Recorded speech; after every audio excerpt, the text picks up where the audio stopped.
हिंदी बीमार? मैं तो हैरान हूँ, क्या ये सच है? हाँ, यह सच है।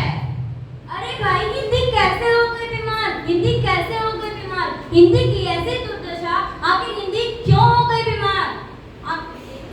आखिर क्यों? आखिर क्यों? मैं हो गई बीमार, मैं हो गई बीमार। आखिर कोई मुझे बताएगा हिंदी बीमार क्यों हो गई? जरा कोई बताएगा हमारे इस भारत में इसकी ऐसी दुर्दशा कैसे हो गई है? आखिर इसके लिए कौन जिम्मेदार है? आखिर कौन? आखिर कौन? अपने ही देश में पढ़ाई हो गई, आखिर हिंदी कहाँ खो गई?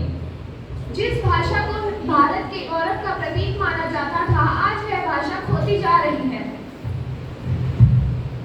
सुनो सुनो भाई, सुनो सुनो, मेरी व्यथा सुनो।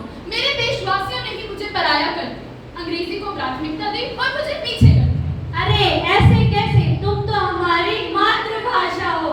तुम तो सम्मान की अधिकारी हो, तुम्हारा अपमान कैसे और क्यों?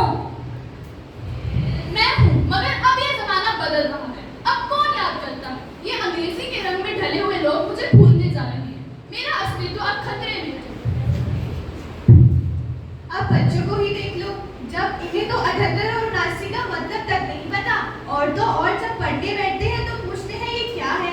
तब इन्हें बताना पड़ता है कि 78 मतलब 78 और 79 मतलब 79 होता है। हाय को किसी समय बुरा प्रतीक माना जाता था, किंतु अब लोग सुबह उठते ही व्हाट्सएप, टेलीग्राम और फेसबुक पर हाय से शुरुआत करते हैं।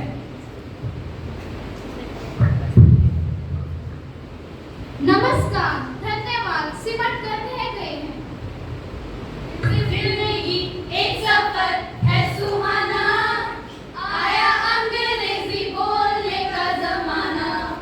जिंदगी एक सफर है सुहाना, आया अंग्रेजी बोलने का जमाना। अंग्रेजी बोलो, कोई मना नहीं है, पर अपनी मातृभाषा को तो मत भूलो। अगर यही हाल रहा तो अंग्रेजी हुकूमत करेगी और हिंदी पीछे रह जाएगी। और हिंदी आज तो बीमार है, लेकिन कल अपंग हो जाएगी और अपने ही देश में पराई हो जाएगी। नहीं नहीं, हम ऐसा अनर्थ नहीं होने देंगे। हम अपनी भाषा की रक्षा खुद करेंगे, क्योंकि हम हिंदी है हम, हिंदी है हम, हिंदी है हम, वतन है हिंदुस्तान हमारा, वतन है हिंदुस्तान हमारा, सारे जहां से अच्छा हिंदुस्तान हमारा हमारा। हाँ भाई हाँ, तुम ठीक कहते हो। आज मैं भी गर्व से बोलूंगी और हिंदी भाषा का सम्मान भी करूंगी।